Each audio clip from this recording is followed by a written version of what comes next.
Em sentença de 2011 do Supremo Tribunal Federal que obrigou o município de São Paulo a matricular crianças em unidades de ensino infantil próximas de sua residência ou do local de trabalho de seus responsáveis legais, o relator Celso de Mello usou uma afirmação sob medida para ser aplicada hoje contra seu colega de STF, Ricardo Lewandowski. Ao criticar o inaceitável gesto de desprezo do poder público pela autoridade da Constituição, escreveu o decano da Corte: é que nada se revela mais nocivo, perigoso e ilegítimo do que elaborar uma Constituição sem a vontade de fazê-la cumprir integralmente, ou então de apenas executá-la com o propósito subalterno de torná-la aplicável somente nos pontos que se mostrarem ajustados à conveniência e aos desígnios dos governantes, em detrimento dos interesses maiores dos cidadãos.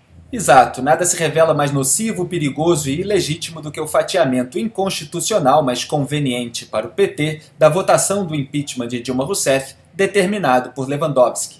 Eu fiz um resumo inicial do caso no vídeo Golpe de Lewandowski Explicado, disponível no meu canal do YouTube, mostrando as manobras ilegais que levaram à manutenção da habilitação de Dilma Rousseff para ocupação de cargos públicos. Também fiz várias análises mais detalhadas, técnicas lá no meu blog sobre essas manobras, mostrando inclusive que elas permitem que um presidente volte ao seu próprio governo após o impeachment.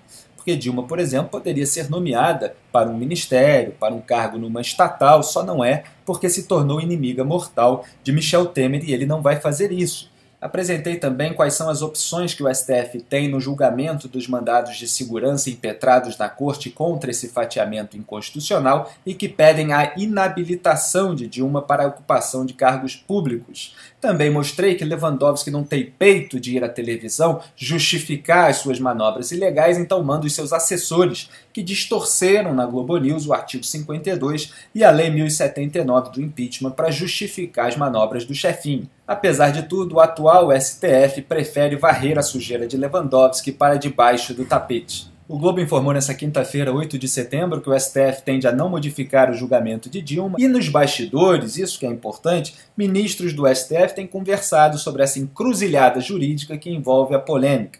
De um lado, é pacífico o entendimento de que o Senado não poderia ter fatiado o julgamento. Isso porque a Constituição, no artigo 52, é clara: da perda do cargo em processo de impeachment decorre a inabilitação por 8 anos para o exercício de função pública. A alternativa para o STF não anular todo o julgamento seria derrubar só a votação no Senado relativa à inabilitação.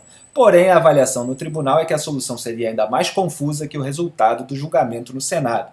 Os ministros avaliam que uma decisão individual negando a liminar por não haver urgência no momento sobre a inabilitação seria o ideal. A discussão sobre esse tema no plenário da Corte ficaria para o futuro, quando o impeachment de Dilma não for mais uma comoção nacional. Pautar o assunto agora, logo após a condenação do Senado, acirraria ainda mais os ânimos no mundo político e nas ruas, avaliam os integrantes da Corte. Obviamente, Lewandowski contou com essa lerdeza, essa moleza, essa condescendência, esse corporativismo do STF quando articulou com a defesa de Dilma a manutenção dos direitos políticos da petista. Ele sabia que a anulação da sessão final do julgamento causaria vários problemas, porque Michel Temer já saiu de lá como presidente diretamente para a China, tomando decisões presidenciais que poderiam ser invalidadas em caso de anulação. Ele sabia também que quanto mais o tempo passasse, mais decisões presidenciais seriam tomadas e mais traumáticas seriam as consequências de uma anulação geral. Tanto é assim que, horas depois daquela matéria do Globo, a ministra Rosa Weber negou 5 liminares contra o fatiamento do impeachment e deu prazo de 15 dias para resolver pendências de outras 5 ações. Quer dizer, não deixou tudo para depois, deixou só metade, mas é a metade mais robusta, a metade mais importante, porque é referente às ações impetradas pelos maiores partidos e parlamentares. A aparente solução encontrada pelo Supremo é esperar que você, cidadão brasileiro, esqueça o golpe de Lewandowski, que você, cidadão brasileiro, pare de protestar contra Lewandowski, pare de pedir o impeachment de Lewandowski, que a imprensa pare de fazer notícias sobre a inconstitucionalidade das decisões de Lewandowski, pare de entrevistar juristas, para que então o STF possa varrer para baixo do tapete a sujeira de Lewandowski quando você estiver distraído, não mais prestando atenção. E o pior é que na segunda-feira, 12 de setembro, Carmen Lúcia assume a presidência do STF em lugar de Lewandowski, que assume a vaga de Carmen Lúcia na segunda turma do STF, responsável pelo quê? Pelo julgamento dos processos da Operação Lava Jato. Quer dizer, Lewandowski reforça a defesa de Lula no Supremo Tribunal Federal. O Brasil se livrou da pior presidente de sua história, pelo menos a tirou do cargo, mas ainda tem muito o que fazer, como se vê, para se livrar da infiltração petista em todas as esferas de poder. Enquanto isso, Dilma Rousseff vem morar aqui no Rio de Janeiro, na rua Joaquim Nabuco, a 200 metros da praia. Dilma é a coxinha de Ipanema.